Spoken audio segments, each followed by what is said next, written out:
మండలాలు చేరి 106 మండలాలు కానున్నాయి. హెచ్ఎండిఏలో కొత్తగా చేరే మండలాలు.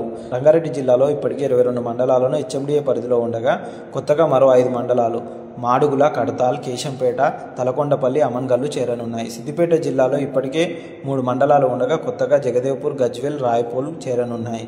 మెదక్ జిల్లాలోని ఇప్పటికే 5 మండలాలు హెచ్ఎండిఏ పరిధిలో ఉండగా కొత్తగా మాసాయిపేట మండలం చేరనుంది. సంగారెడ్డి జిల్లాలో ఇప్పటికే 8 మండలాలు ఉండగా కొత్తగా మరో 3 మండలాలు కొండాపూర్, సదాశివపేట, చౌటకూరు చేరనున్నాయి. యాదాద్రి జిల్లాలో ఇప్పటికే 5 మండలాలు ఉండగా కొత్తగా మరో 5 మండలాలు రాజాపేట, యాదగిరిగుట్ట, తుర్కపల్లి, సంస్థాన్ నారాయణపురం, వలిగొండ చేరనున్నాయి. కొత్తగా చేరే జిల్లాలలోని మండలాలు. నల్గొండ జిల్లాలోని మరిగూడ, మనుగోడు, నాంపల్లి, చండూరు, చింతపల్లి మండలాలలోని కొన్ని గ్రామాలు రానున్నాయి. వికారాబాద్ జిల్లా హెచ్ఎండిఏ పరిధిలో కొత్తగా చేరనుంది. ఇందులో నవాబ్పేట, పరిగి, పూడూరు, వికారాబాద్, మోమిన్పేట మండలాలు కొత్తగా హెచ్ఎండిఏ పరిధిలో రానున్నాయి. నాగర్ కర్నూలు జిల్లాలోని వెల్దండ మండలంలోని